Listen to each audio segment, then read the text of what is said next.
Hey guys, Dee Williams here. And this week I am back. I've been on like a 2 week hiatus, I feel like.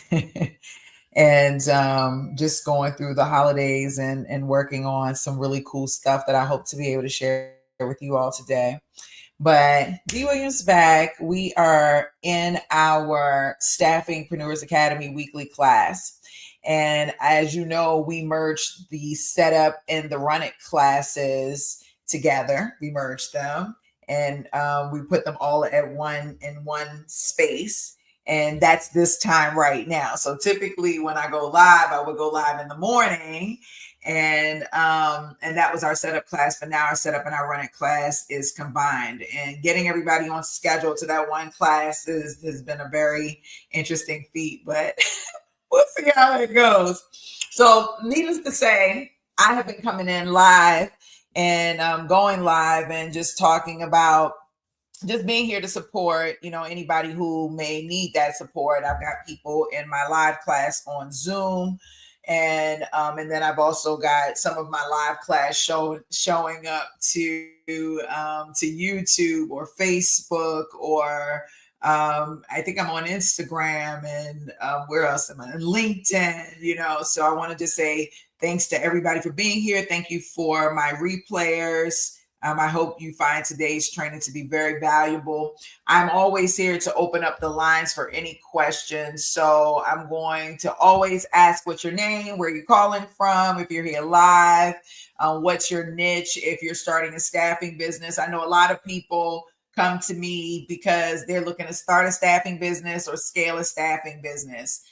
More people recently come to me to help them start AI business, AI technology, coaching business, workshops. Like I'm having a lot of fun right now, to be honest with you. And but today we're talking staffing, but I want to show y'all some cool stuff that I've been working on in addition to the checklist, because y'all know for the last couple of weeks we've been doing a checklist thing. We've been going over the checklist and what it looks like to actually start the staffing business. We talked about just realistic expectations. A lot of people want to sell you the idea that setting up a staffing business or any business for that matter is just get the EIN, go legalize it, get a license if you need it, and then a website, and then your business is up and ready to go. And that is false information. That is not real. That is not how it goes. Okay. That is not real. That is not how it goes. So there's a lot more that goes into starting any business. But today, again, we're talking about starting a staffing business. And those are some of the things that we went over. And I told y'all about this story about one of the clients that I signed on and how they genuinely wanted to just like the business to be legalized and then the business to be started and to make money without taking the time to follow at least 3 simple steps, which is one, you got to take time to learn things, because you can't be a great entrepreneur if you don't learn. Even if you don't learn how to do something specific, you need to learn how to hire the person who does know how to do something specific, or at least hire them and allow them to give you insight on how you want to bring your vision to life. You're the CEO, you're the entrepreneur, you're the person that's supposed to bring the idea to life, right? And so the people that you hire are the people that are there to support you and to help you bring that to life. And you've got to have the vision. So you got to learn. You got to learn.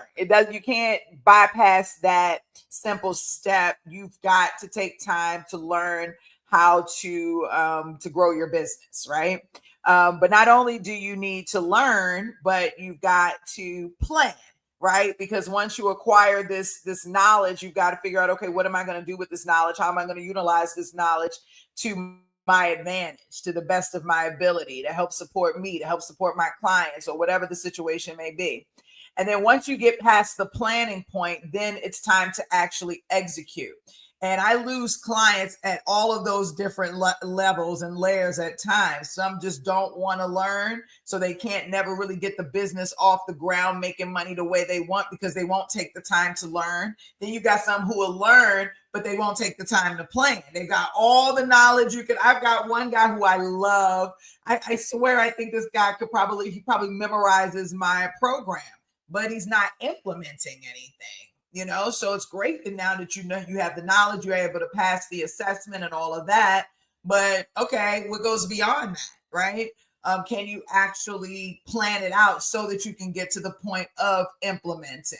So you've got to learn, you've got to plan, and you've got to implement. And that's what the startup phase is really about.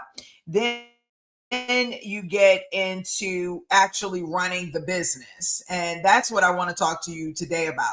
I'm kind of skipping because the last time we were together, I wanted to dive deeper into the steps of running the business, but I wanted to give you a different perspective today because I've been working on something with a few of my clients, and I just want to see what you think about it. One of the things that I've noticed in the past, when I first started coaching and training people in this business, a lot of them, I would say, didn't necessarily have the finances to start this business the way they wanted, right? And they just had a vision. They just had a dream in their mind. Like, I just know I want to start a staffing business. It's something God put in my heart. This is something I want to do. I'm going to do this.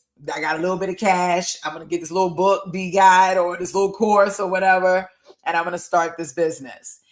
And I love it. That's great. That's exactly what we want. At some point, they fell off the train, right? For whatever reason. Most of the time, it's probably lack of money. It could be lack of learning, planning, executing, all of those things. But a lot of times it's just like lack of money and not really having the support that they need, not just the finance support, but resources like just like having a team. Many of them would try to hire a family member. And because that family member has grown up with you, they don't really take you seriously. You know what I'm saying? Or maybe they're not cut out for the work that you're setting them up with. So that kind of crashed and burned. Then somebody volunteered, and then when they came in, they tried to take just all types of stuff would happen that I would see my clients go through, like these ups and downs when they're in this business journey and they're starting. And I started to realize if they had maybe more resources, a stronger resource system, some type of system to scale faster, that would be more successful. So I started to help my clients implement hiring 1099 contractors. Now this got very tricky because there's strict rules around that, especially certain states. Like the rules are crazy strict, and you could get in a lot of trouble for not really following the rules. So I've been pretty obsessed, because me too, hiring 1099 contractors, you start to make mistakes and you start to learn the hard way. You go through audits. I go through audits with my staffing clients a lot. And one of the big reasons that they get fined is they have 1099 contractors instead of W-2s, and they're using them as like their main source of the business and different things like that. And the laws changed last year, and blah, blah, blah, blah, blah.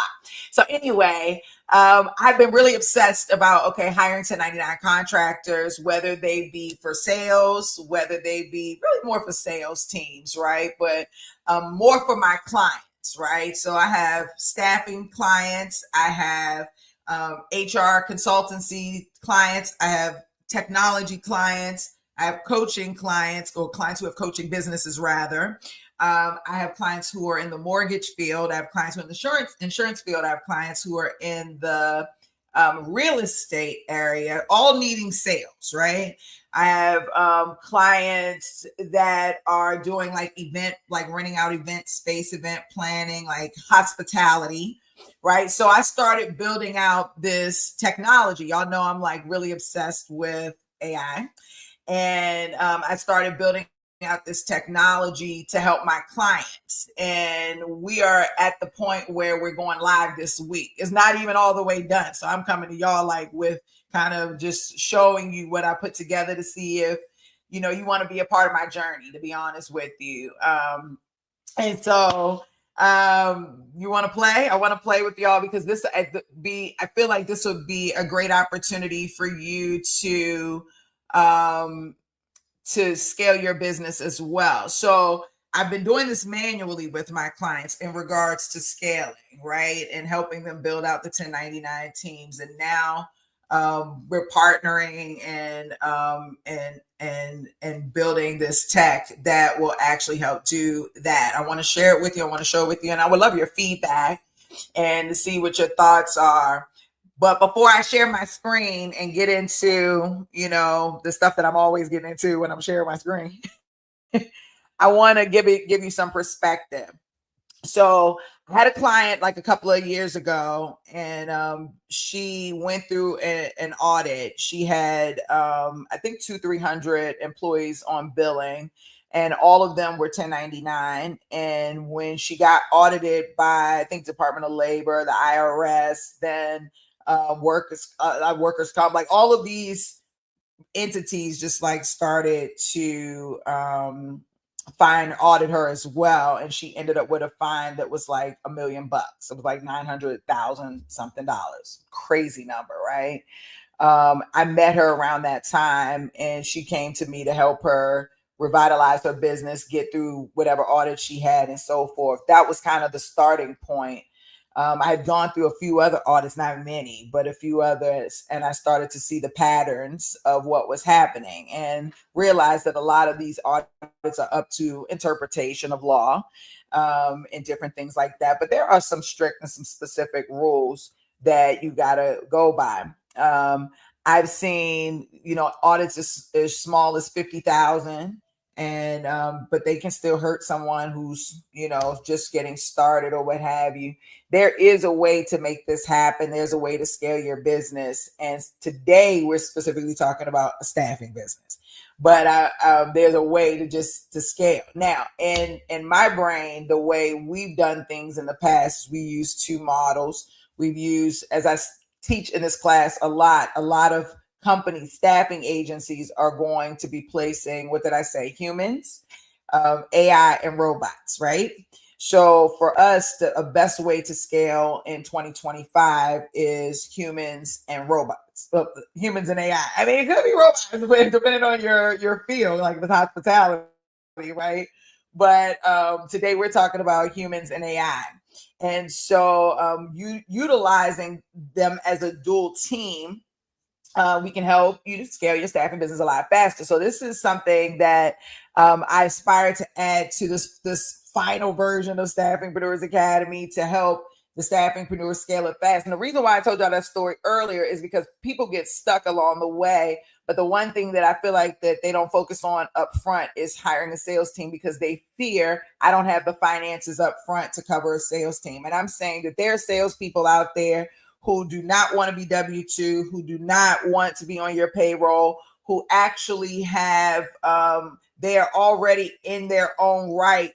They have their own market, they have their own network, and they're looking to partner with other companies who have solutions that they can offer to their network that allows them to look more valuable, to be more of a value add. Does that make sense? Put a one in the box if that makes sense. Okay, so it's very important. Okay, it's very important. And so I have people, I have clients, and I hope I hit the record button. I have clients that say, nobody's going to want to work on commission only. And I just want to say that's not true. That's not true. That's not true. That's not true. That's not true. That's not true. That's not true. That's not true. That's not true. That's not true. That's not true. That's not true. That's not true. It's actually false. Okay. There are hundreds of thousands, if not millions, of people out there that want to work commission only. They want to be independent. They want to file their taxes independently a certain type of way. Maybe they have their own business. They don't want to be W-2. W-2 means that they've got to abide by your rules in a different type of way. It means they've got to show up when you say, they got to do it. You know what I'm saying? Like, they're an employee. They don't want to be an employee. Right? Maybe they're already selling as a W-2 employee to a group of people. So, for example, maybe you're a tech firm, right? A tech staffing agency, and you're looking to hire a 1099 salesperson. You might want to hire someone who's already selling technology to tech firms or who are already selling to tech firms. It doesn't have to be technology. It just has to be someone who's already selling to tech firms. And that person wants to be able to be a stronger value add to the market that they're already selling to. And so that person might have a full-time job selling hardware to enterprise level companies, but may work for you as a 1099 contractor, so selling staffing, so that when he goes in and he's selling this hardware, he knows factually that that the employer is going to need someone to install the hardware, right? The employer is going to need someone to be able to help understand the architecture and the infrastructure of how to put the hardware together. And I'm just making things up, but you understand what I'm saying. They need that person, right? So this guy as a salesperson could do a double sale, one through his full-time company, and then also one through his 1099 firm. Hey, listen, I partner with a firm that does this. He puts this in. He's now getting it in the system. He's selling the contract. He's now sold this contract on behalf of your company, right? He's making commission weekly if it's contract, a direct hire. He's getting a 1 month sum. He's still got his regular check and commission. He ain't even working hard. He's just adding extra value to the network that he's already supporting. There are salespeople out there like that. And if they're not, this is a great opportunity for you to create that, right? To create that opportunity for them, to set that opportunity up for them. And if that's something you're interested in doing, you definitely want to talk to me about that, because I'm having fun right now and we can definitely help you set that up. Now, I got a comment. Hold on, I'm getting excited. Chandra said one, just locked in. Let's go. Okay, so now let's talk about what it would take for you to have a 1099er come on staff. So just like building a staffing agency or building a business, or rather building your internal team, right? When you're building your internal sales team, you want to plan first. You want to plan things out first, because they're going to be looking for specific things from you. Did you want to ask me something, Byron? Byron,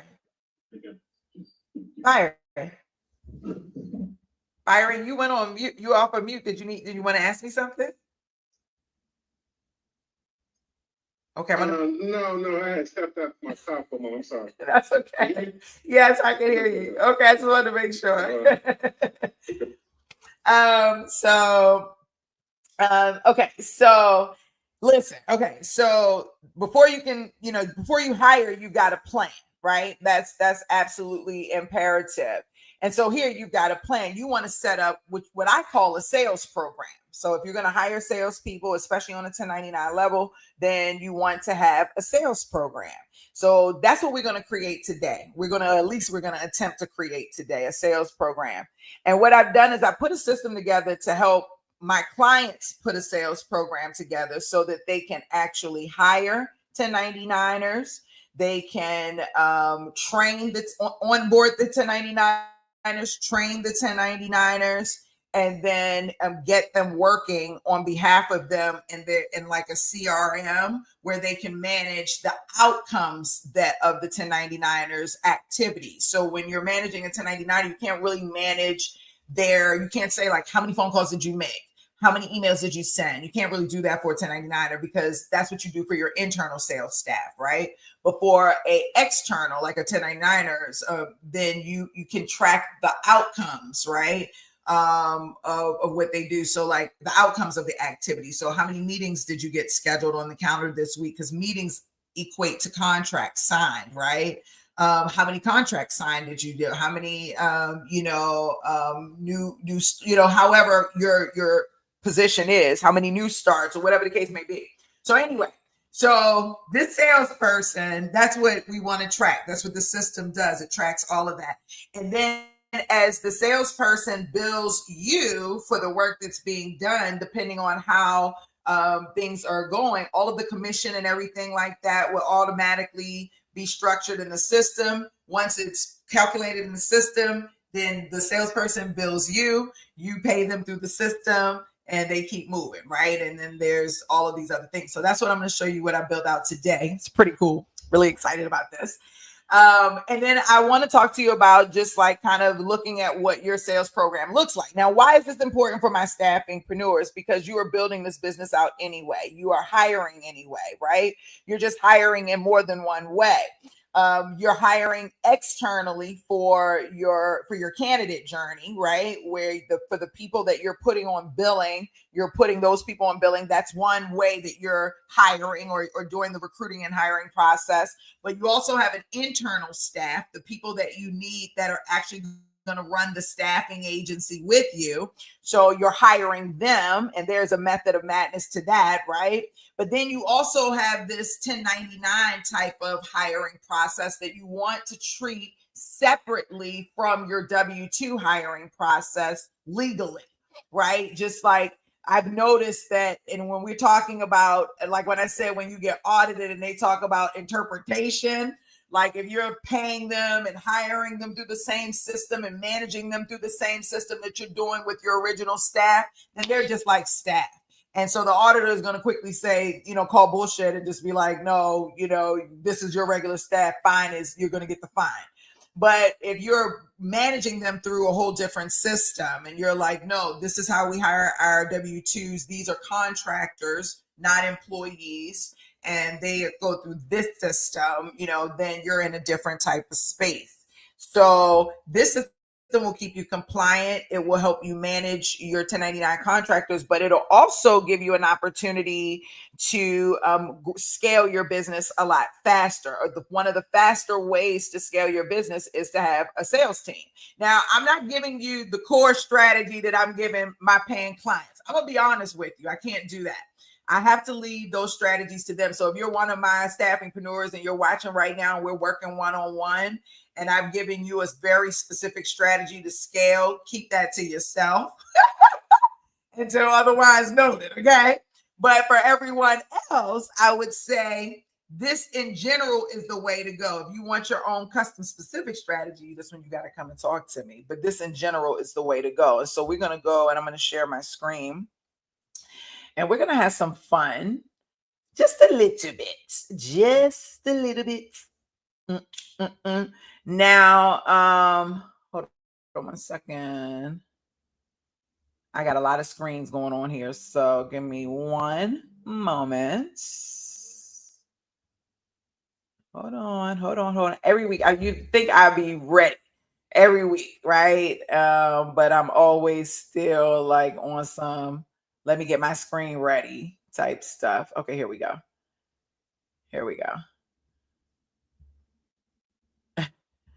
Okay, perfect. So let me go to the dashboard. Okay, I know you can see my screen, but I'm going to make sure everybody else can see my screen too. Hold on 1 second online, because I don't think they can see. Okay, perfect. Share screen. And this is where I want to be at. Okay, perfect. Okay, perfect. Y'all I'm sharing my screen. Welcome to my screen. So this is Pitch Close. And I'm really excited about this platform because, like I said, it will help with a lot of different things in regards to helping you scale your business. And we're looking for partners. So I'll talk to you about that in a second if you're interested in partnering, but if you're also interested in scaling your business and you want to actually use the platform, then we can help out with that as well. But let me just walk you through, just give you a walkthrough of how everything works. So first you come in on your dashboard. This is my test account, just so you know.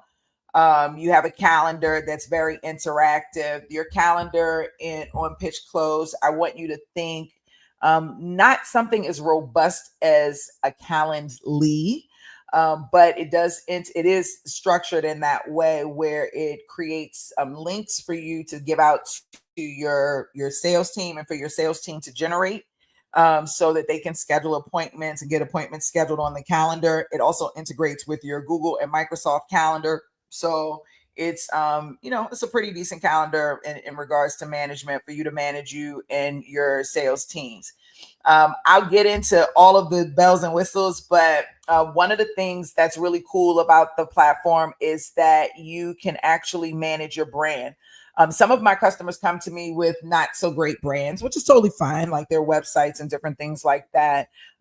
If you're working with me through your staffing agency, we're already going to build your brand out and make your brand really dope and amazing. But if you're a small company and you're coming in and you're trying to figure it out, then we can help you with that. Also, having a separate careers page to hire your salespeople is great legality, from a legal perspective as well. So here you could upload all of your company information, your URL, different things like that, all of your stuff. And this is a test account, as I stated. And then you can actually create a careers page for you to send your jobs to, like to post your jobs to hire your 1099 contractors.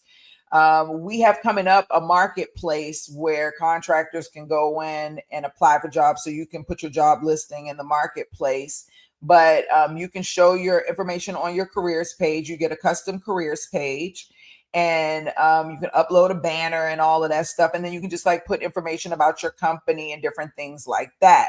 I haven't filled everything out. You also have a iframe embed code. So if you want to just like post it on someone's random, like not someone's random, but like if you want to post it on, let's just say like a blog page, or maybe somewhere else, an email, I don't know, that you can embed your job listings there as well. And then you have the exact URLs for your page. So I'll show you what, this is our first version. I'm sure it's going to look a lot better, but this is like our first version of what a careers page could potentially look like. Hopefully we'll have 2 or 3 different versions. I don't have a banner uploaded like I would like maybe on a LinkedIn. So it just gave me the default colors of my company. But this is a basic standard page. It's got my video here, my music video, but it should be a recruiting video. But you can put a recruiting video up for people to get to know, for the contractors to get to know about your business. They could follow you on social media, get to learn about your culture, your values, and then they could go in and apply to any roles that you already have. And these would all be like 1099 roles, right? So there's a careers page and what we call like brand management that you would go in and you would set up so that everything that's generated on your behalf in the system is following your brand colors and different things like that. Now, where things get very exciting to me is what you can do next, which is build out your sales program, which I've already done one. So I'm going to walk you through what I've done with that one. Or maybe we can try to build a new one and see how it plays out. You have your build out your sales program, and you have to really do that first. I mean, you can go in and do your brand management, but you really need to go in and build out your sales program in order for everything in the system to work. And that's very important because your commission structure, your goals, the recruiting, the training, all of that stuff, none of that stuff can really work right until the full sales management program is up, because the moment you decide to hire somebody through the system, they go through onboarding and then they automatically start training. So this is our sales program management. And thank you, whoever gave me the like. Thank you so much. And yes, please do me a favor. If you like this video so far, like this video, subscribe to my channel if you're on YouTube. I really appreciate you. So you want to put your sales program together first. Once you have a sales program, then you're going to go in and you're actually going to recruit your sales people, which I'll go through in a second. After you recruit them, then you train your contractors. So you have to go in and build out your piece here. And then after you train them, then they can go in and they're able to start working and just like working in the business, and you can help track the outcomes of what they do. So very simple. You have all of that. And then they log in and they have a similar system as well, where they can go in and see things, which we'll go over next week. When we come back next week, I'll show you their side. This week, we're solely focusing on your side and helping you to understand how you can, get the system set up and so forth. And so Everything is, as I stated, is built off the sales program. So when you start with your sales program, I already actually have one that started. That's the one I've been playing with. And I've been pretty much, working with the team, and we've been building around that part. But we can go in and create a new program. So let's see before we go in and create a new program, because I already see that when creating a new program, it's taking me back to onboarding, and I don't know if I want to go back to onboarding. I got to take a note, y'all. So I'm gonna do that anyway. Hold on one second. Creating a new program. Does it go back to over? Does it go back to over? Back to onboarding. So y'all are hanging out with me today. We're gonna work this thing together, okay? So if this goes back to onboarding, I probably don't want to go in this direction, but this basically, you're going to choose your program model. So we have two program models that you can choose from. One is the bare bones model, which is what we're building out today. The other one is the business infrastructure services model, which I'm not ready just yet to. I want to do a whole big thing around that one. But the difference between the two, a bare bones model is employer funded, meaning that you're bringing on the 1099 contractors. And although it doesn't cost in regards to a salary in most states and different things like that, you do still have to give them access to your equipment. So like your any type of equipment, that they need access to, like your CRM, your leads list, your meetings, scheduling meetings, your Zoom, just whatever. They may not have access to that, and they may ask for that. Where do I get access to leads? Where do I get da da da da? So you would be responsible for covering the expenses for those things. So you're not doing a salary, but you're covering the expenses to have them on. That's the bare bones model. The business infrastructure model is a little bit different. It's more of you creating a sales program where they're buying into your program. So because they are entrepreneurs, they're contractors, they're 1099ers, in real life, they should be paying for their own resources because they are a business. And so essentially you can charge them to access those same products and services. And so you're really not paying for them at all. If they want access to the CRM, they're going to pay for that monthly license. If they want access to the leads and LinkedIn teams, they're going to pay for that monthly license. But you don't position it in that way. You position it a more loving way, right? And that's why we can call it the business infrastructure services. So you treat it more as a sales program, kind of like somebody selling maybe like Avon or I guess like Avon or Mary Kay or something like that. But this isn't a product. This is a service, and this isn't like a multi-marketing or anything like that. This is a business paying for their services to access the specific services.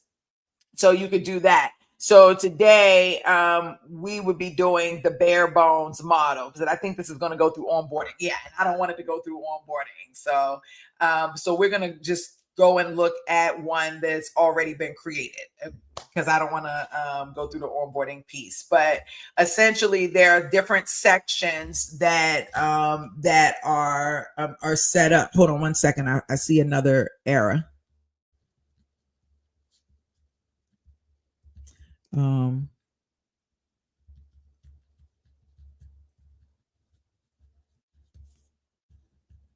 Okay. So there you have all of these sections, and then you go in and you fill out each section, and that lets you know how far you're along with completing your program. So we're going to start off with the basic information. And right now, I don't know if you know this, but you're really kind of sort of, if you're thinking, at a high level. Right now, we're going to build out a sales program. So this is something that you could sit down and do. Now, I'm not going to go through it step by step, but if you pay attention, these are things that you can go in and start to put your notes together for, so that when you get into the system, all you got to do is copy and paste, right? because you're taking time on the back end to kind of put it together. It's going to take you about an hour to put your sales program together, to onboard your sales program, if you already have your information. If you got to think about it and different things like that, then it might take you a little bit longer. You might have to save and come back. That's why we are going to be recruiting partners to help companies come in and set up their sales programs and manage their sales teams through the Pitch Close platform. And I'm really excited about that because I believe a lot of companies aren't really prepared to build a sales program. They may not even have one. But we're going to provide training for people who want to come in and partner and help other companies do that. But today we're going to talk about you setting up yours and just how it works through the Pitch Close platform. So basically, you're going to come up with a name of your program. So I don't want to use this one. I'm going to just say staffing sales pros, right? So that's my program name, Staffing Sales Pros. And so the Staffing Sales Pros program, I'm gonna put that right there, establishes a network of independent sales professionals to expand market, reach out, and lead. Da da da da da. So it's just giving an overview of the program. So I either came up with that, or I can generate it with AI. You can click a button and AI will generate it, and you can edit it there. So if you need help trying to figure out, what should I say, and then you can use that, or you can add your information from your website, and then it will go in and it'll start generating a description based on your website for your program. So you just got to give it some information and guide it. What type of contract would this be for the 1099? It's going to be an ongoing. We want them to sell forever. Right? We're talking about scaling your staffing agency at a whole different level. Then you're going to come in and we're going to get a little bit of compliance and geography from the very beginning, because some states are, like I said, a little bit more strict than other states when you're building out the business. So it's what state are you in? So I live in two places. I'm in Georgia, and then you can decide your coverage scope, right? So first is the primary state is where of business where you're located, but then choose your coverage. Do you want to do nationwide? That means, do you want to recruit 1099 contractors in all 50 states? Or however 50 states we have? I think it's 50, 51 or whatever. I don't know. I can't remember that. That should be something I should know, right? Yes. Okay, cool. But you might say, not so much. I don't want to do all states. Some states are more high risk. And so we actually put the high risk states there. So California, New Jersey, Massachusetts, Illinois, New York, all high risk. These are the highest risk states that, and we don't want to hire any contractors from those states. We don't want them selling those states. We only want to deal with the compliance. The second highest tier is Connecticut, Maryland, Washington State, and Hawaii. And the third highest tier is Delaware, Rhode Island, Vermont, and Oregon. Okay, great. We can recruit nationwide except for those states, right? And then in every other state, then we're willing to recruit 1099 contractors, or you can just leave it open. You're going to be compliant just by being on the platform. If you do everything in the way that we tell you, you'll be fine. So I'm just going to leave it nationwide open. Next is compliant critical fields. So what type of sales model are you doing? Are you doing B2B, B2C, or both? B2B is business to business, which is what all of you all are doing if you're doing staffing. B2C is business to consumer, or both. So we're doing business to business. And the industry that we are in right now, well, my client I was working with earlier is consulting, but here is staffing and recruiting. And so they're going to get scripts and templates and stuff like that. Do you need a license? No, because some industries you need a license, but for this one you don't. So what's your sales program goal? It's to here in this particular one is to build an outbound sales team. We need somebody that's full cycle sales. And we're looking for something to scale fast and to pipeline fast. We want to get leads in immediately. Give me 1 second. I see a note, something I want to add. And if y'all have feedback, feel free to give that feedback. Because I want to help and support you as well. Okay. Okay, there you go. All right. So short-term growth and then program model. So we're doing the bare bones model, which we already said, and then AI could assist set you up. But I don't know if that's set up actually. So let me just look at this. um, Set up. I haven't tested that just yet. But the experience levels, yes, I actually up to 4.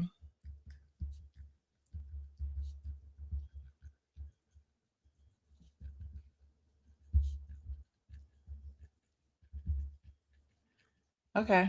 Y'all see me geeking out now. Experience level. So the example here is you might have different tracks that you want people to come on a level of experience. So, like for example, in recruiting and specifically, and this is what this example is for. It may not work for every other example, but this is what this example is for. In recruiting, when you're hiring a salesperson, you could hire a person who has all of the experience that you want, right? I want to hire a recruiter, a full cycle, full desk recruiter who does recruiting and sales. But you might realize that you also have someone who only has sales experience, no recruiting experience. Only, so this would be experience level, only has sales experience, no recruiting experience. RECRU, no recruiting experience, right? And then the next one, I'm not going to describe it per se in this one, but the next one, the person, let's add it. The next one, the person might only have they might only have recruiting experience and no sales experience. Okay. So only has recruiting experience, no sales experience. So you add another level. And then the next person might have no experience whatsoever, like just brand new. Okay. Just brand new, never done recruiting, never done sales, never done anything. We're their first job. So that means that you're willing to hire someone with all experience. You're willing to hire someone with only sales experience, no recruiting, only recruiting, no sales, no experience. And you might even have another track that's like somebody who only has um, healthcare sales or tech sales or what have you, but we added this experience level, and that's the most important thing. So this automatically saves, so you don't have to worry about it. And then next thing you do, oh man, we got stuff. We got stuff. It's so good. Let's see if it's true. Let's see. Okay, so it is true. Oh, oh, oh, oh, oh, oh, oh. Okay, perfect. Copy. Hold on.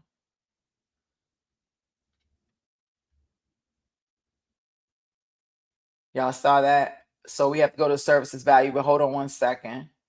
Company structure.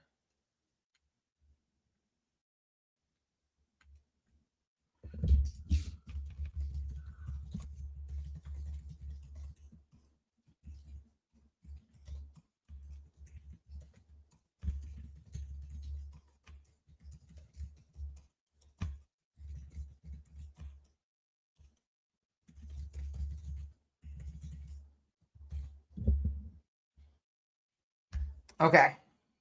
So it's probably your flip again because I just put the error in the system. So hopefully it'll fix it. So we might get another error message, but I'm gonna keep going until it flips over because that shouldn't happen, and we should be able to go to the company structure page, which is just as important. And so it may flip, but once we get past the company structure, the next piece is services and value. The company, so the basic info, okay, so let me go back. So with the basic information, we got the program name, we set up the core basis of the program, which is the most important part. Like, what is the program? Where are we having? Where's this located at? What are the goals for the program? What type of program? And what are the models? Now, this experience levels that I showed you earlier is so important because when the way the system is set up, when you put those experience levels in, it's essentially, it ties it with the training. So at some point, it's going to ask you based on experience level, what training do you want them to have? And you can give them specific training based on their experience level. So that gets your salespeople off to the right start a lot faster. They don't have to, if somebody already has full experience, they shouldn't have to go through training that for information and things that they don't need. We want to give them, the exact key that they need to get to what they need to get to make the money faster. You know what I'm saying? So we want to do that. I think it's like they fixing it. We want to do that. And so that's what makes this part so important. But what I do want to do is I want to add hold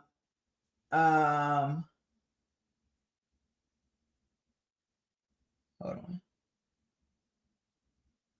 What I do want to do is add, okay, perfect. So it's going in. Okay, perfect. What I do want to do is to go, do you see, there it is. What I do want to do is to go in and add the AI assist. Let's see if it works. Yes, there it is. Yes. Okay, perfect. So we got our company structure. So next, if you add AI assist to description of levels. Okay. So when we set up our companies on the back end of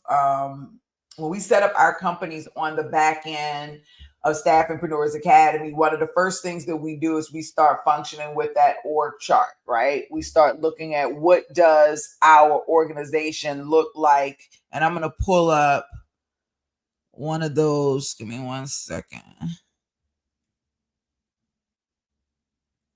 We start looking at what does our org chart look like? How are we actually setting up our company essentially? And here's a great example. So what I've done in the past is like help my customers figure out what their org chart looks like. And even though you might be saying, well, D, I'm brand new, I'm just kind of getting my feet out wet. Like, I don't know what my org chart is. You've got to think about what your vision is for your staffing agency. Like, what's the actual vision in 5 years from now, 10 years from now, and start building your chart out from that way and like in reverse engineer in that way. And that way you can start creating the vision for the people who are coming into your organization for them to see what we're growing into. Just because you're a one-person firm or you're just getting started doesn't mean that you can't lay the foundation. How are you going to sell people into being loyal to you and getting them to get other people to get on board to help sell your business? In addition, now you have a whole 1099 sales team that's about to be on board. You've got to be showing up exactly the way you should be showing up in this next version of yourself. You understand what I'm saying? So in order to do that, you want to start visualizing, what does this company look like? I'm building a $10 million staffing agency over the next 10 years. I'm building a $50 million staffing agency over the next 10 years. I'm building a $150 million staffing agency over the next 10 years. I'm building a $1 billion staffing agency over the next 10 years. And y'all already know that there are agencies that have actually generated $1 billion in 10 years. Right. So that is very doable. It has happened before many times, and it is very, very, very doable. You can do it as well. Okay, so whatever that vision is that you have, and that's just financially, because when you look at it financially, then you can see what your operations could potentially look like and how you want to structure your operations, the operations of your staffing business. And right now, we're talking high level entrepreneurship, to be honest with you. We are talking high level entrepreneurship. Many of you say you're ready for this. Not sure it's true, but you say you are. And that's what we're talking about. So understanding your org chart. So putting that into perspective and going back, you would add, like what's the division or whatever of what's the organizational structure. This is more for your contractor to know how things work within the organization and for you to understand that as well. The job title for your contractors, we're going to say staffing, sales, pros, right? And then we want to know what function, and there's an AI assist there, what function you want to kind of live by, right? That they're living by. And so is this an appointment setter? Is this a new business development, prospecting, hunter? Like what's the role? So here we're in a staffing class, we're in recruiting. So this person is probably going to be a full desk, full cycle recruiter, or maybe just a staffing recruiter placing tips, contract placements, or just a direct hire recruiter, or maybe it's just a sourcer that you're going to be placing, right? But you're gonna have someone there, or maybe it's you don't want to do anybody at all. You just want to do just straight a salesperson or somebody just straight appointment setter for you. I don't know. Here you can already get an AI appointment setter, so you wouldn't need that. But maybe you just want to bring someone in that way. But I'm going to just say staffing, recruiter, temp contract, like that.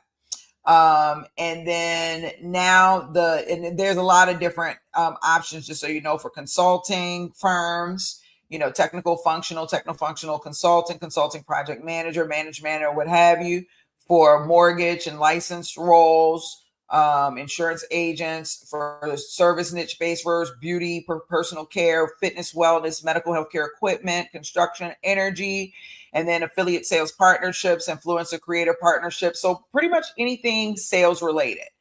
And again, I have a couple of people who wanted me to add some additional areas to it. So and one of them I got yesterday was hospitality. So we'll look at that as well, as to add on there. And then your lead sourcing model. So remember earlier I was telling you that a lot of times salespeople, they want to know how to get in leads. So it's like, are you providing the leads to the contractor as the employer? Are the contractors going to go out and get the leads on their own? Are you going to do both? Is it going to be a little bit of both? Or this is like not a sales role and it doesn't involve lead generation?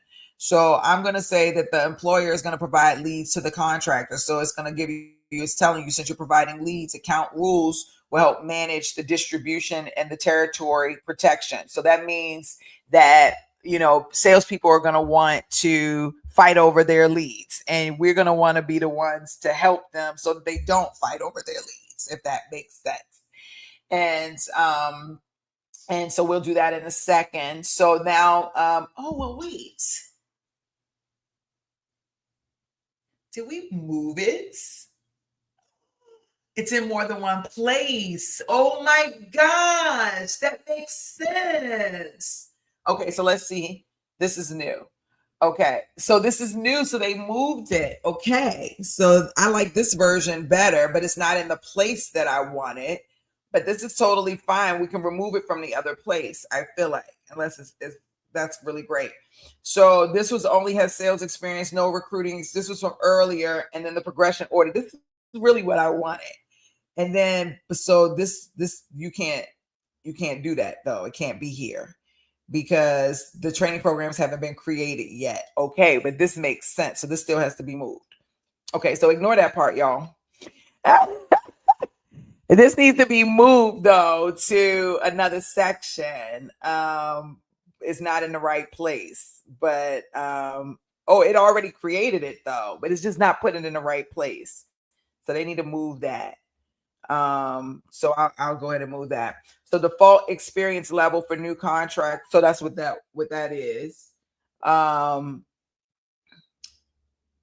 Okay, and so then you can create a profile, like a value proposition. So like as a sales pro, you're going to connect with technology leaders or whoever and help them do whatever, and you can get AI to assist you, which didn't work. That sucks. Let's take a screenshot of that, y'all. Whenever something don't work, you got to take a screenshot so that you'll be able to go back in and get the system to fix it. But I don't want to fix it right now because I want to still play with you. And I'm going to put it on a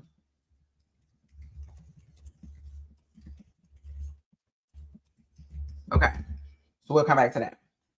But you'll be able to get AI to assist you with actually helping you to structure things. But again, I want you to go through this and start thinking about the things that you need to start gathering to put your sales program together. Okay. And so what's the reporting relationship? Like who are the sales reps reporting to? So it might be in the beginning, you, the CEO.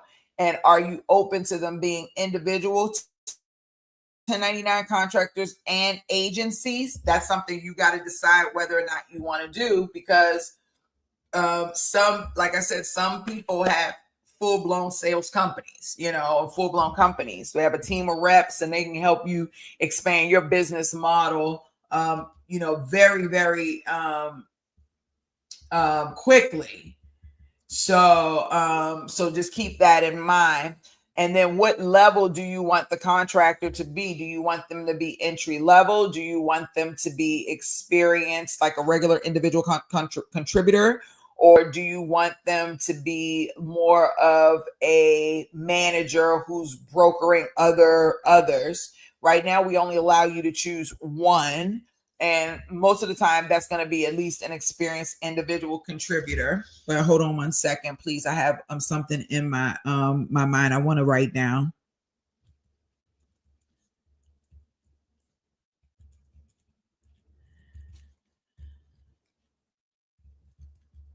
This is on the company structure.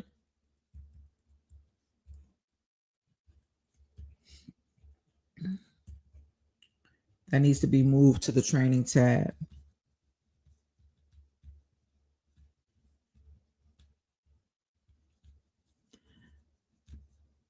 I hope I can read my handwriting when I'm done. I hate when I write too fast. And then the seniority level of the contractor role, I think I want to make it so that you can choose more than one role.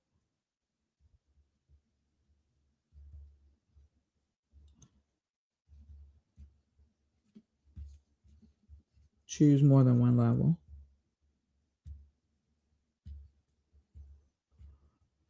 Okay.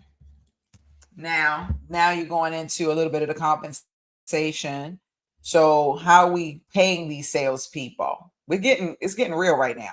How are we paying these salespeople? So are we paying them in a full? Are they full? Is it a full cycle? Is it partial cycle? Is this like appointment setting, lead generation, and they hand it off? Or is it just recruiting, one off only? Like what is it? We're doing full cycle. We know that. And then what's the compensation base? Compensation base. Now, you may not know the answer to this question, so we made sure that you had these little tooltips there that you could look over so that you can get an idea of what that commission structure looks like to help you better. But again, this is where you would be better off maybe partnering with like somebody like myself to help you build your sales program out. Or partner with one of our partners that can help you build your sales program out so that you can look at it from a number of different ways. I would like to maybe build some additional tools to help people figure out their comp structure a little bit better. But as you go through, if you have somewhat of an idea, it's like most of my clients, they work with me as a coach. And so I know, especially, in certain industries, exactly what that sales model commission structure should look like. So I have a good idea. But sometimes if you come in on your own, you might not know. So I don't know. I got some ideas. Maybe I could stick a button or somewhere around here that says, speak to someone. This is on a compensation basis. Talk to someone about your comp plan.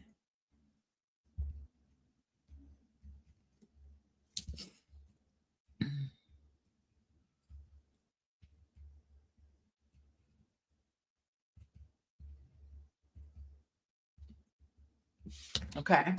So anyway, so my favorite one is this one. I'm not even gonna lie. Commission only, tiered, scaled commission. Um, that means that it's 100% commission paid, but it's on a tiered scale. So the more money they generate for the company, the bigger the commission percentage is. The less money they make, the smaller the commission. And if it's a full desk recruiter role, then they would have this commission only tiered commission. Oh, wait, hold on. Oh, this is industry specific. So I'm going to unclick this and I'm going to go to staffing and recruiting industry because it's very industry. So it's just commission driven models, commission only, commission plus tier, which is the one I love the most, commission plus draw stipend, recoverable, non-recoverable, and then just its basic tier scale commission. Then you have your hourly rate, day rate, weekly, monthly, hourly plus commission, hourly plus flat fee. All of these are different commission structures. Then we have different industry specific models. So this is staffing. Then you have, I'm gonna scroll down, real estate, mortgage, insurance, high ticket, SaaS technology. And then we're gonna add the hospitality as well. We got a request for that, so we'll add that as well. But in this one, we're industry specific and we're going to do percentage of placement fee plus tiered commission. And we're going to do gross margin percentage plus tiered commission. So that's a full desk recruiter who has direct hire and contract that they're going to be getting commission both on a tiered schedule. I don't know about you, but I'm crazy fired up just even looking at that because that a lot of people can't even figure that part out. But again, I put these little tool things there. So the base margin percentage that increases with volume of tenor, an example. So you get it, it gives you an example of how each structure is. And yeah, excuse me. Sorry about that. And then the next tab is services and deal value. So what services are you selling? And so you're going to say, technology, tech staffing services. I should have said healthcare, but and then what type of ticket value do you typically have? Well, if you do direct hire, and you do contract, you're probably going to be somewhere around a high ticket, $10 to $100,000 per deal. I have some clients that make, 40 a week, 50 a week, 100 a week, 200,000 a week. So just depends on how much, how many people you have on billing. And then do you need to have any type of, checks for your contractors, background, drug screen, credit, state specific license, federal license, industry certification, whatever. So like if you're insurance and real estate, then there are different licenses that are required in order for you to work. So you're going to put that information in the system as well.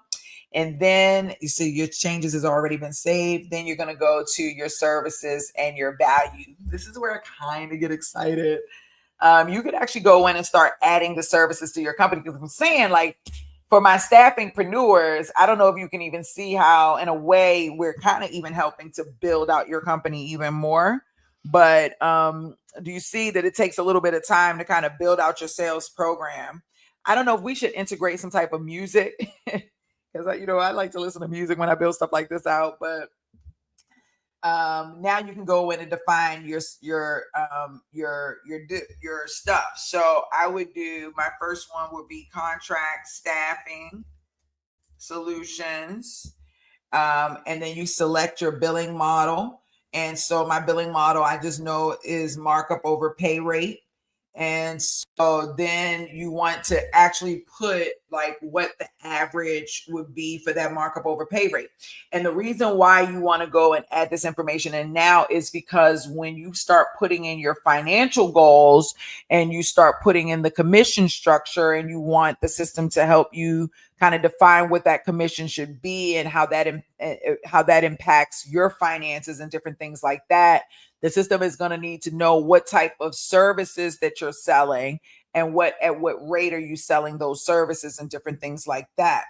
Also, the system is creating training for your 1099 salespeople. So the more information that you are putting in there, the more you are preparing it for to train your salespeople in the way that you need your system trained. So I just want you to keep that in mind. That's very important. And so here we're just going to do just an example just for this. So the bill rate is $100 an hour. I'm sorry, the base rate is $50 an hour. The markup is 65%. The burden is going to be 15%. Operating expenses are going to be 10%, and the employee is going to work 40 hours a week. So it's going to be roughly 3,300 in billing. And they give me my bill rate, my gross margin, my net percentage. I got all of that. Okay. So now what's another service that we're doing? And this is going to be the same thing for contract to hire staffing. But I will add direct hire search, right? SEARCH. And I'll say contingency. And then the billing model is going to be a percentage of the salary.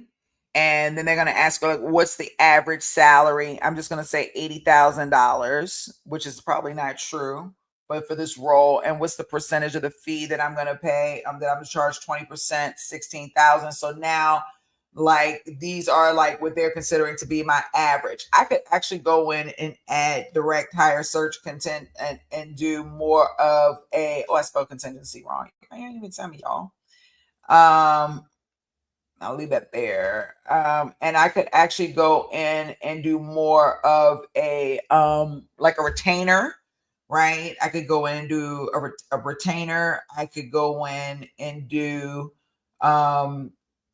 you know, retainer, RETAINER, and then just say like the salary. This might be more on the direct hire side, 25%. There you go. Come on with it.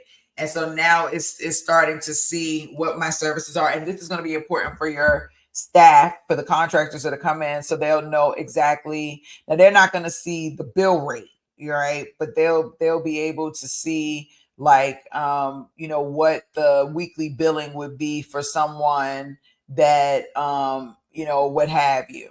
That's the part I feel like we're still trying to work through what the contractor sees in regards to the billing, because we don't want them to necessarily see the bill rate per se. They don't necessarily need to see that, but maybe it doesn't really matter at the end of the day.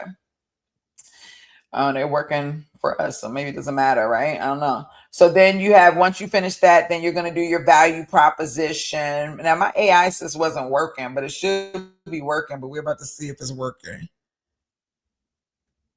My AI says it's not working for whatever reason. But you can do like the value of your service, why the clients buy, do your selling proposition, like why, basically what you do. And then you go in and you add your key differentiators. If you're in my class, the things that we like to have our own proprietary custom framework. We might be training. It just depends on whatever it is. You pick your top three. Unprecedented quality. We have an exclusive candidate network. Those are the things that set me apart. And then you can go in and add your differentiators. You can add your value proposition for the contractor. So you're telling the contractor why they should partner with you. You can upload your flyer or your brochure that you want to share with the contractor, or upload a video to talk to them, and tell them why they need to join the program. So just keeping you really professional. And then if you want to add any testimonials, case studies, or anything like that, you could add them as well. Okay, then you go in and now you got to define your market territory for the sales team. Very, very, very, very important. So like, where we already know it was 50 states because we chose earlier, but now we've got to go into the specific verticals that they can actually sell in. This is going to be very important for your sales team, because people will start fighting over who they can sell to, when they could sell, how somebody else got your stuff and I was already working with them and you did this, that, did. No, when you're building out a sales program, you've got to be able to define the territories and all of those things. So here we're going to go through the industry. Let's say we said tech, but let's just say that this person is doing the healthcare field. Okay. And did I do it right? Oh, wait, I don't need any custom industries. And then their company size that they're focusing on is mid-market, small, medium-sized businesses. And now you're going to go in and generate the buyer segments. So now it's going to generate these segments for you. And the industry, because we said healthcare, there's already assuming the first segment is hospitals and who you need to reach out to in the hospital based on this, what you put into the system. So everything you're putting into here, it's helping you to set up everything for you. For my staffingpreneurs, this is essentially a portion of your niche overview worksheet. You can thank me later, but I'm just stating that this is essentially a portion of your niche overview worksheet where you can go in and kind of get all of those things figured out organically. So here, this is a hospital, chief nursing officer, VP of clinical operations. Why is this important? Because this is information that you're going to want your salesperson to be able to know so that they'll know who they need to sell to and why they need to sell to that person, which we get into later. You can add additional roles if you want to. And then basically it's already memorizing everything that we have put in before with the direct hire and the contract. Those are the 3 roles right there. It's already memorized it and brought it over from there, as you can already see. So you can update it if you want to here or leave it there, and we'll be using that later. Oh, excuse me. Ooh. Same thing here. They said an urgent care was the second place they wanted the organization type. These are the people they're reaching out to. These are the services that are being offered. And then that was the 2 that was done. So you can go back and do an ambulatory center or wherever the case may be and just keep adding. You can continue to add new services, as many services as you sell. Hey, I'm glad you caught me live too. I'm glad to be here. I'm glad you're here. And then the last one is just the restrictions. If you just say, hey, don't do nobody under 10 employees, nobody under 7 million. Don't bring them over here. Don't want them. Okay. And then you go there. And then the next thing you do is you fill out your account rules. This is what I was talking about earlier. Like when you are having a sales team and you're the one that's providing the leads to the sales team, then you've got to create account rules. And that's whether it's 1099 contractors or your internal sales team. It doesn't really matter. You've got to create rules, because if you don't create rules, they're going to create the rules for you. So who owns the deals, right? So select the ownership model. Are the leads geographic based? Are they account based and relationship based or hybrid? So maybe it's geo and account, so maybe it's not geo at all. It doesn't matter where they are in the country, but it's one person per account and whoever sourced the client, or maybe it's whoever supports the client, one person in account. And so you can just put your information there. And then the lead distribution rules is, how do you want the leads distributed when you are disseminating them out through the system? I always like round robin, so they're easy. Like everybody has them, everybody gets a fair opportunity. And so I like to do that. And then also manual assignment, where the admin decides who gets it. Then you go in and you talk about conflict resolution. So the maximum time to resolve a conflict is 48 hours. You're going to reassign. What happened if a contractor leaves? Then I say hold it in the admin pool until it's reassigned, because we might want to give it back to the house and not want to reassign it to another employee. And then escalation chain is just that. If it's a dispute that happens, because these are contractors, so it's not like HR, this can go to court. So arbitration, essentially, if you have your sales contract. So how is the escalation? So first go to you or manager, executive, then arbitration.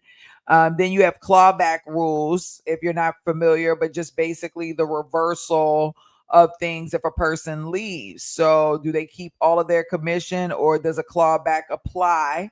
If it does, if a contractor leaves within 60 days, do they still get their commission? That. So this deals kind of with the guarantee period on the direct hire side, but you got to make sure. Like for me, if my salesperson, if they quit, they don't get commission after the day they quit.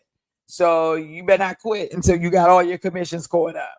Other than that, no. So, but that's the rule I have, right? You get paid up to the day that you worked, and so don't leave your commission on the table. So in some states you can't do that, so you got to be careful with that. But let's just say 60. And then ownership prevents poaching and defines how long the contractor owns an account for renewal credit. So if you want them to own an account, for an extended period of time, then you would add that. So for 90 days, both leads and accounts, ownership extends to renewals within locked window. So we just try to make it so that everyone clearly understands who defines what. And then inactivity is an inactivity rule is basically like people actually, believe it or not, your salespeople will have people in the database and the ATS and the CRM or what have you that they will not even contact for months and months and months at a time. And if someone is not contacting someone for 90 days, y'all are leaving money on the table, you're leaving relationship on the table, you're leaving everything on the table. And so if they're not touching a record for 90 days, then somebody else can go and take that record. So if there's no inactivity on no outbound calls, no emails sent, no meetings held, no status change, no AI worker action, no inbound calls answered, no SMS track, no proposals sent, no notes added in the last 90 days, we either return it to the admin pool, auto reassign it, or give it to the first person to claim it. I say give it the first person to claim it, make it visible, and let the reps go after it, so that the rep who owned the account and did not reach back out, and stay on top of that, can feel away and never do that again, right? Record audit entry on release and notify manager on reminders and releases, so that everybody's aware of what's essentially happening. So that's the account rules. And that only shows up if you say that you are providing leads for your 1099 contractors. If you say you're not providing leads for your 1099 contractors, then it will not show up for you to even have any account rules, because they're going to go in and find their stuff on their own. Okay. The next page, and this is where we're getting a little dicey here, but the next page is our financial goals. Again, in order for you to really be able to know where you're going, you've got to have a vision, right? And so in this particular example, my goal I've got 5 clients right now that I'm scaling in this manner. Only one of them is not using my technology. The other 4 are. And I think it's 4. And the goal is to scale them to 5 million, right, in the next year, right? And so that's the revenue target. And how are you going to do that in the next year? You're going to grow your sales staff. You're going to increase your leads, your amount of leads, and you're going to grow your sales team, and you're going to do that, rather quickly. Now, I'm going to put a stop here for a second before I dive into the goals hardcore. One thing I do want to remind you is that let me tell you that hiring 1099 salespeople is also somewhat risky from the perspective that they, don't always want to stay. Okay. It's a high turnover, I guess is a better way to say that. It's a high turnover. So you're going to be recruiting consistently. So you're going to either have someone recruiting your 1099ers, or you're in the beginning going to be recruiting your 1099ers as well as recruiting like your whatever roles you're filling on contract, while the sales team goes in and handles the hires.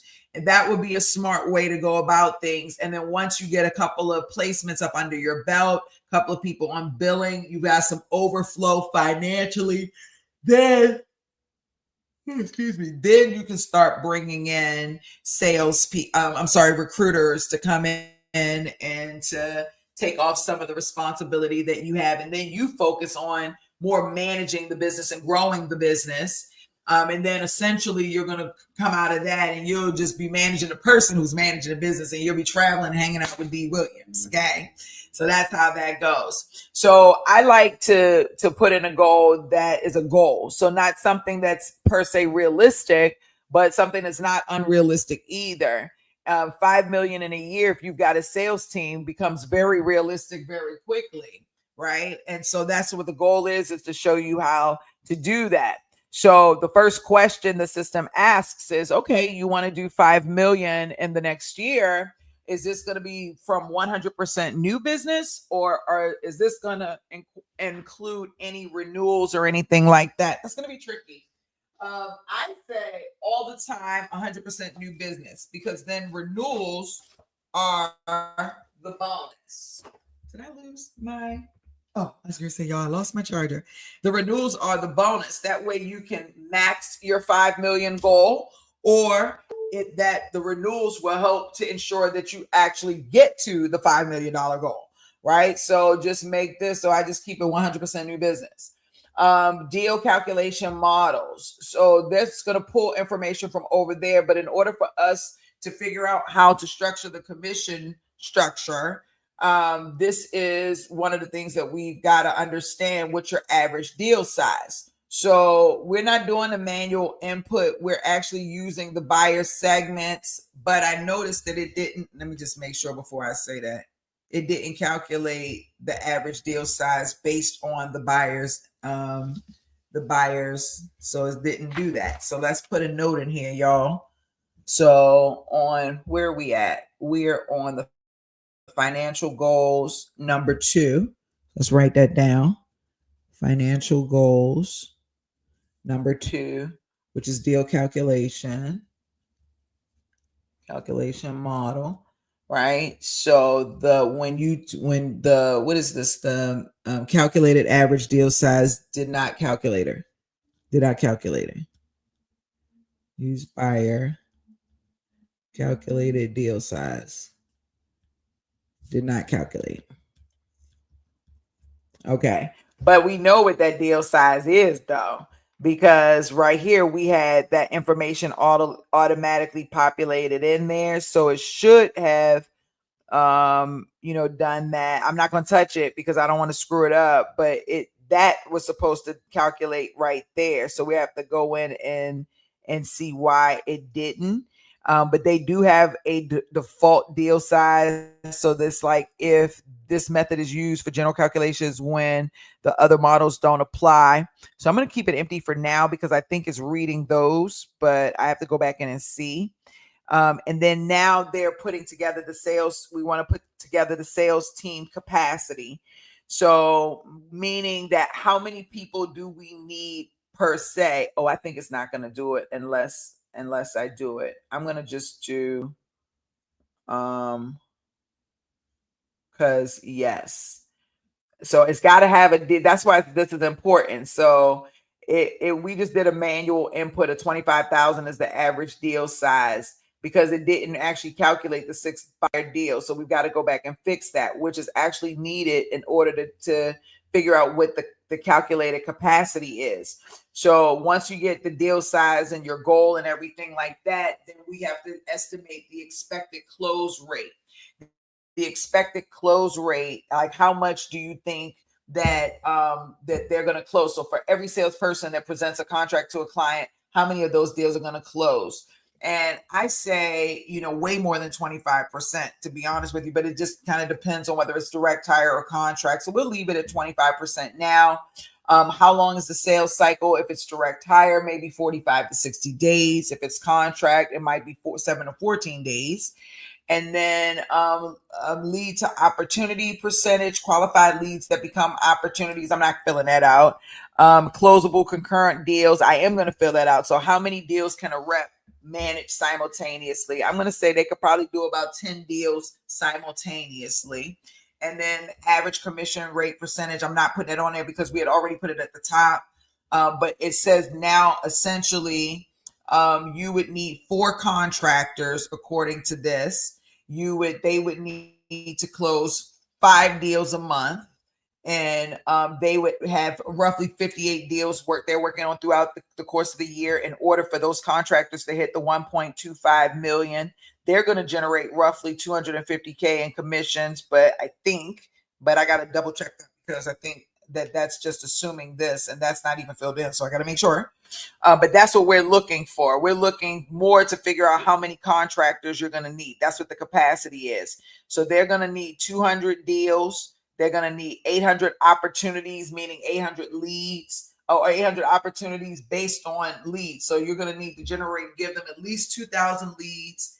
Out of those 2,000 leads, 800 of those leads need to become opportunities. And out of those 800, 200 needs to become deals.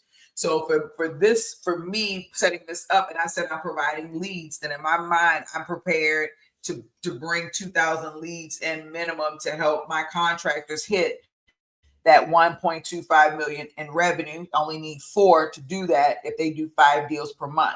So now I know everything in my mind, body, and soul is around me getting the 2,000 leads, whether that be through inbound email marketing or inbound marketing, outbound marketing, live events, whatever. I need to get my salespeople those leads if I want to have my 5 million this year. Okay. So I saw a lot of things that I want to fix, but I want to go back to it. My KPIs, I still have to go through these 3 next sections. I have not gone through in great detail because there are other things that we needed to program before this happened. But just to give you an overall, you need KPIs for both your human and your AI employees so that they understand exactly what the expectation is. So we have an area in here where AI comes in and generates leads and finds leads and stuff like that for you. So they have their own targets, and then they have to hand off those targets to an actual salesperson, one of your 1099 salespeople. And then we have contractor targets. So you would go in and say exactly how many they need to have in order to stay a contractor. And then we have it set up where you can click on and see what the industry standard is there. And then stage conversion rates, you can add that in as well. These are all KPIs, and they all go with the next page, which is the compensation structure and adding all your comp tiers. So you can actually go in and add your tiers and structure it that way so that they know which program, what the bonus incentives and different things like that are. I want to actually add a lot more to this, but it'll tell you at the end how much your contractor has the ability to make in order, and then it gives them like a preview, like this illustrated preview, and that's what your contractor gives. And then you create your incentive program. If you click this, all it's going to do is put the incentive program up. So you can go in and be very specific about building your gift cards, your travel, vacations, and then you go in, and that way they can go in and actually see what the incentive program is. Once you have the comp structure set up, then you're going to define what resources that contractor is going to need in the system. The resources will be things that the system provides versus what you might be providing on your own. So for example, we provide an LMS for you, a learning management system. We provide a CRM, we provide Zoom, or Zoom, native Zoom version, and, different things like that. But you might have your own version that you want to bring in that you're already paying for every month, and that you don't want to use the native version. So just the provided resources. So it's a number of things. And then you can add all of your resources to the library. So like your flyers, your sell sheet, your pricing sheet, all of that stuff, your sales presentation, all the things that are needed for the contractor to understand how to sell the business and different things like that. And then you can go in and lay out the base version of the first job posting that you want to have, what type of training that you want to set them up with. and which type of training they need to have. So, for example, the training program that we have set up is the onboarding program. And that, they have to have onboarding in order to start working. They have to have the base course sales in order to start working. And then that other piece, what I said was in the wrong place, that's in the wrong place, because here is where they go in and they say, okay, in order to, if you want track 1, track 2, if you have these experiences, then you take these different tracks. So that's what happens there. And then what do they have to do in order to be able to go live? So they have to complete all the training modules. They got to pass it 80% higher. Do they need a clear background check? Do they need to provide a license? Do they need to sign the contractor agreement? Do they need to complete a role play exercise? And then what type of ongoing training is required? Do they need to have 2 hours, 4 hours, 6 hours, 8 hours? I had one guy that worked for me. He was an alcoholic. I didn't know it though, guys. And he wasn't really making a lot of sales, but he booked a lot of meetings and a lot of appointments. So I didn't really listen in on his calls the way I probably should have. And somebody called in. I think that's how I found out. And it turned out he was pretty drunk. And when I went back and started listening to his training calls, he was pretty drunk. How funny, but he was. I'm like, oh my God. No, that was pretty frustrating, but he was. And I essentially had to let him go. But ongoing training is required. Okay. And so it's absolutely required. So you're going to put all of that information into the system, and then you would essentially publish it, right? You would save and you would publish it. And then it would save all the different versions as you're continuing to go through and complete everything. So there we go. So now this is version 2, last published right now. I am so excited. Y'all don't know how excited I am right now. But now you got your sales program. That wasn't too bad. When you start getting into the comp and the KPIs, I think it's going to get a little more intense, but that wasn't too bad. So once you got your sales program set up and you got everything in there, then you're going to go in and you're going to start recruiting. Okay. You're going to go in and post your job, and you're going to invite contractors if you've already posted them, and you're going to actually start recruiting. And you're going to go into your intake, people who are coming into your intake that are applied for roles. You can go in and look at the resumes and approve and reject them. I don't have any in there right now because I haven't applied. But you can also manually send out invitations to contractors, to come into the system or what have you. And then you could go in and recruit, apply, screen, interview, assess. You can look at it either in a pipeline or a table. I actually kind of like the pipeline view better. And your candidates, your contractor candidates are all through there.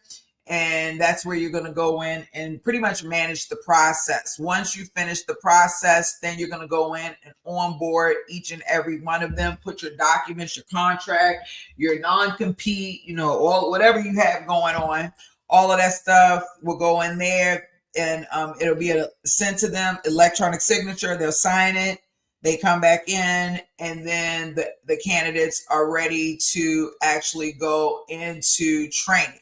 So now we're in the training section of the platform. And these are all the people who have signed the documents, and now they're enrolled. So if you do this the right way, once you build your program out the first go round, you really don't have to show up live. You could just interview people, get them started in the system whenever they need to get started, and kind of go, right? So again, you're not doing anything with anybody. You're setting everything up on the back end right now. That's the only thing that's happening. So here we're setting up the training program. So we set up the sales program. We set up a training program. So based on what my sales program was, the system and I developed a training program. So the system actually will create your program for you for the most part. It's a little step-by-step process, but for the most part, you don't have to think too much. You can just let it think and then you can follow up on it. And this is where a lot of people don't execute because they, they just like it's too much work. So they don't execute. Excuse me. Oh, excuse me. But this is a great opportunity for you to actually execute.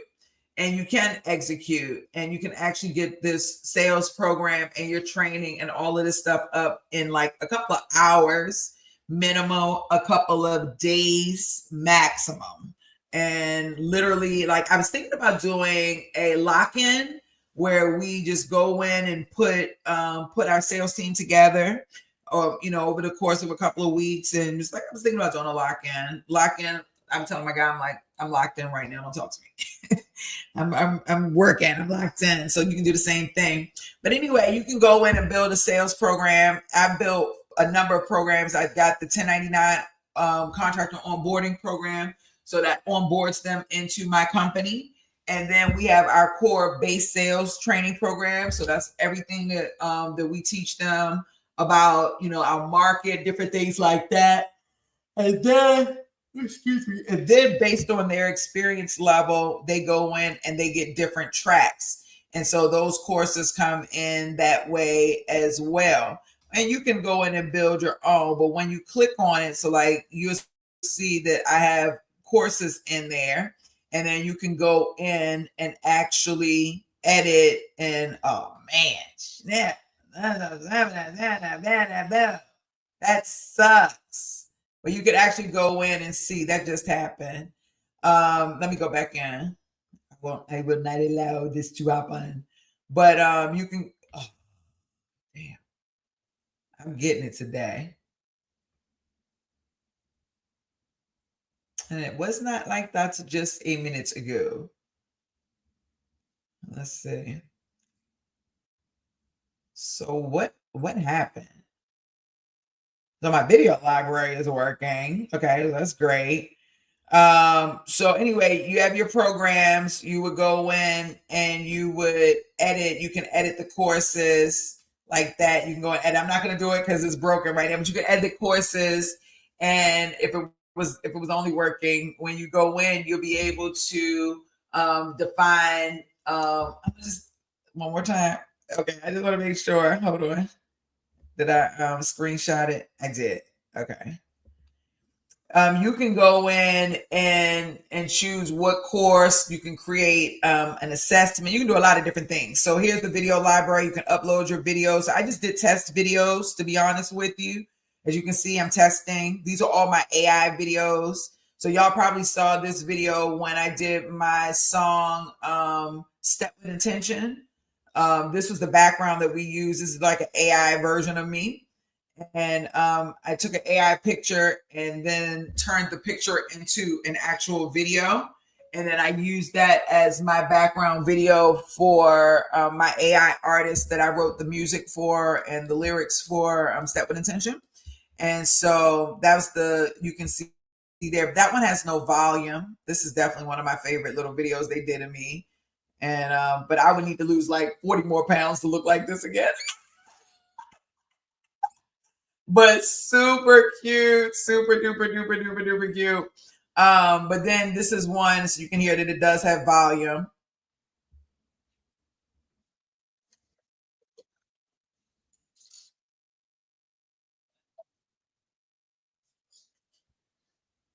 So it does have the volume. So it's just showing you these are all the video lessons.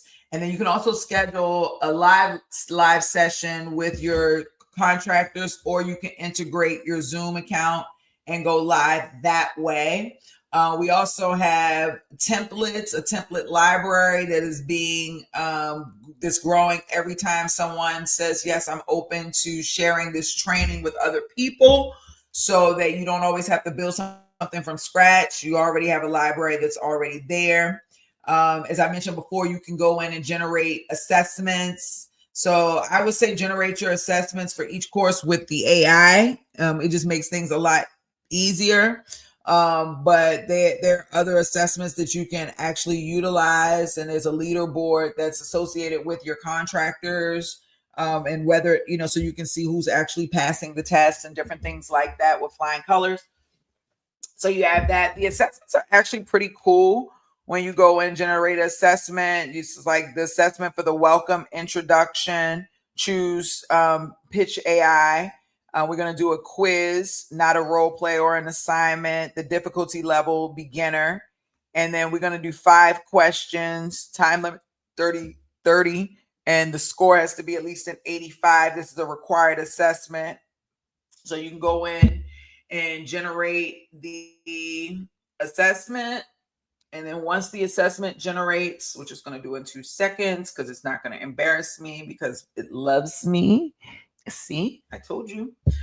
Then you can go in and either save the assessment or we're going to preview the assessment and see what it looks like. So let's see what it says. So what is the primary goal of a consulting services and business? I say to provide expert advice, improve client outcomes. Which of the following is a common type of consulting services?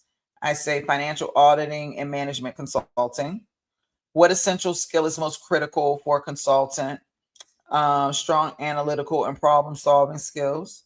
In consulting, what does the term stakeholder agreement mean? Engaging with key people who have an interest or concern in the project.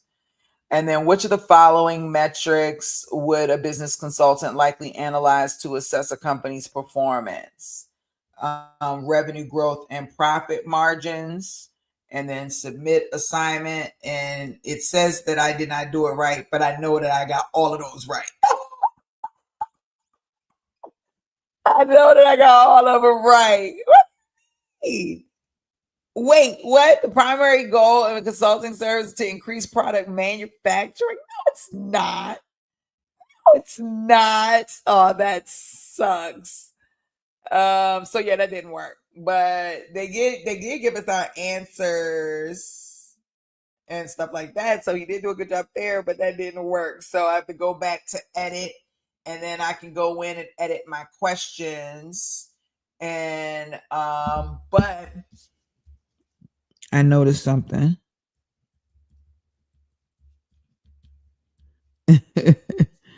That's why, because there's no place to edit the answers, right? Edit the questions and the answers. So, and that's the real deal. You can regenerate it.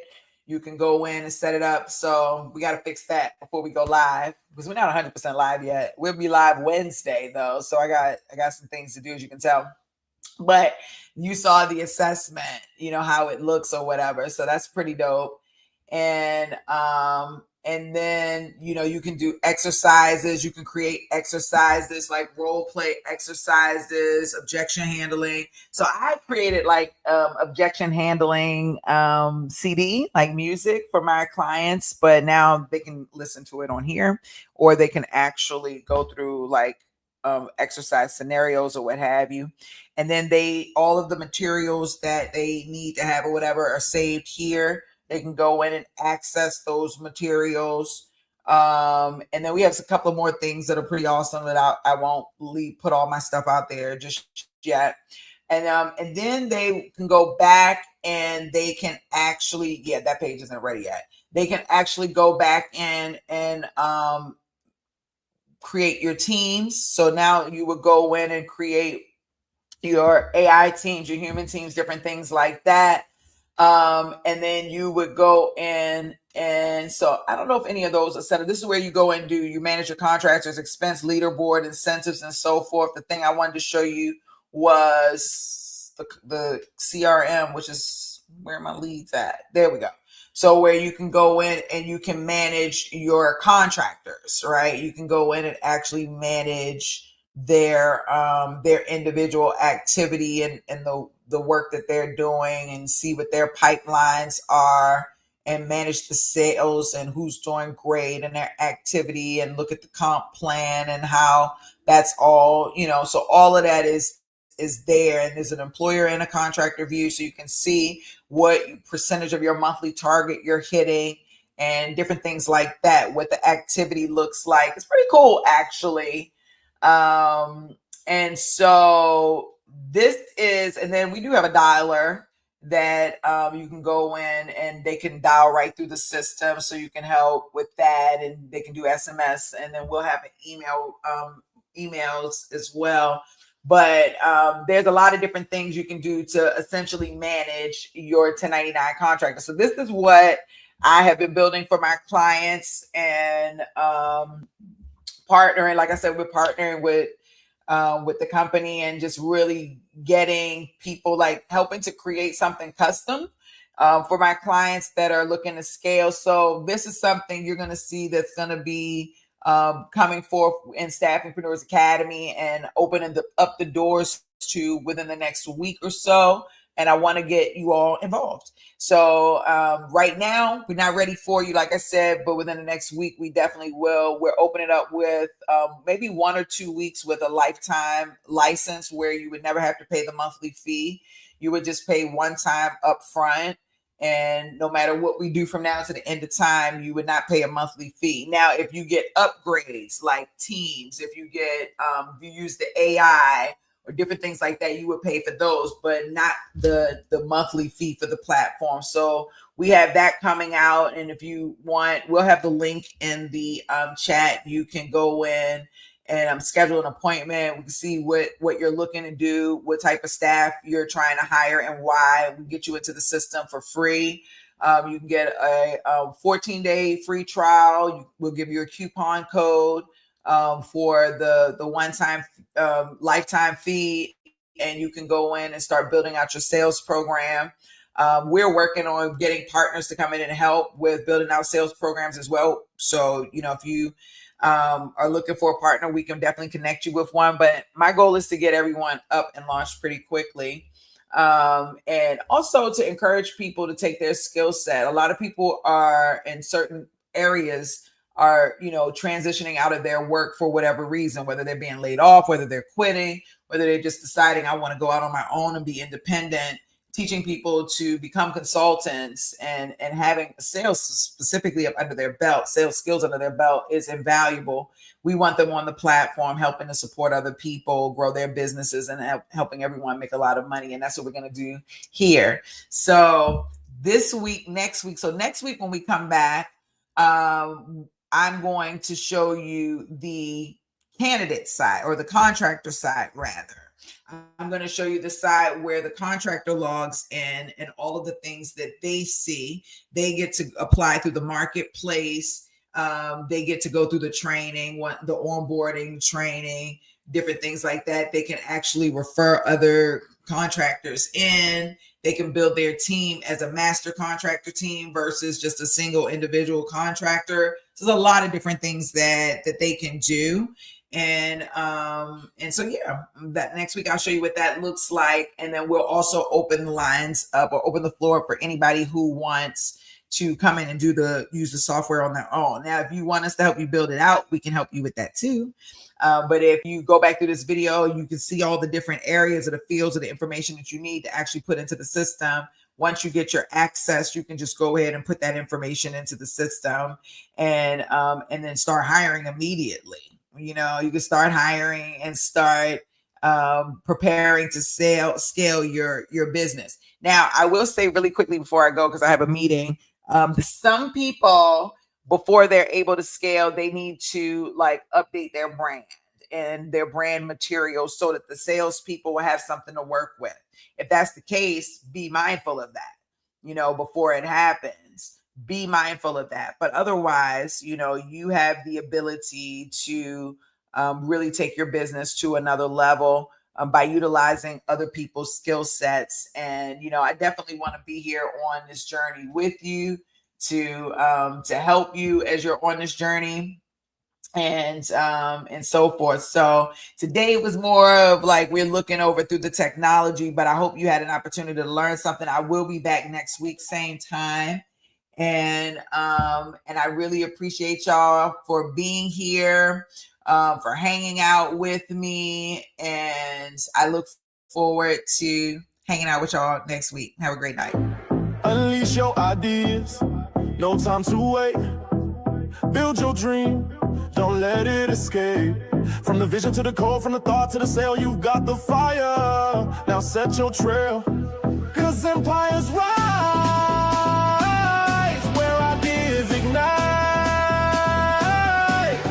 This is your moment. This This is the